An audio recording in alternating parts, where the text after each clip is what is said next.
Pour préparer un bidon de 3,5 litres d'eau de javel, à partir d'un berlingot de 0,250 litres, on doit effectuer une dilution.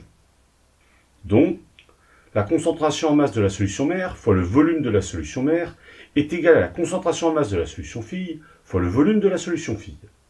Soit, la concentration en masse de la solution fille est égale à la concentration en masse de la solution mère fois le volume de la solution mère, le tout divisé par le volume de la solution fille.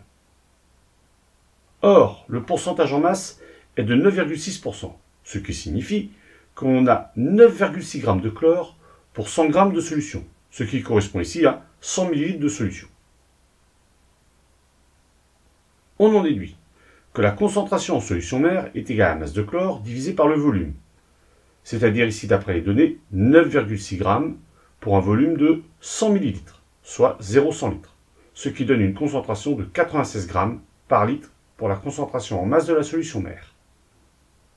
Donc, la concentration en masse de la solution fille est égale à 96 fois 0,250, qui est le volume du berlingot, divisé par 3,5, qui est le volume de la solution fille que l'on veut obtenir, ce qui nous donne une concentration en masse de la solution fille de 6,9 g par litre. Le facteur de dilution vaut donc F, qui est égal à la concentration en masse de la solution mère, divisé par la concentration en masse de la solution fille, c'est-à-dire 96 sur 6,9, ce qui donne un facteur de dilution égal à 14.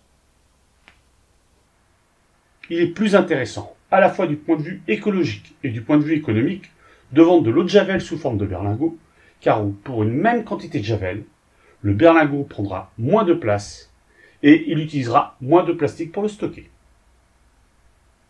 La mention H314 indique qu'il faut se protéger du contact avec la peau et les yeux. Il faudra donc utiliser la javel avec une blouse, des gants et des lunettes de protection. La mention EUH031 indique qu'il peut y avoir également un dégagement gazeux. Or, ce gaz est nocif pour les yeux et la peau. Par conséquent, il faut donc garder les flacons dans un endroit ventilé et ventiler la pièce où on a utilisé de l'eau de javel.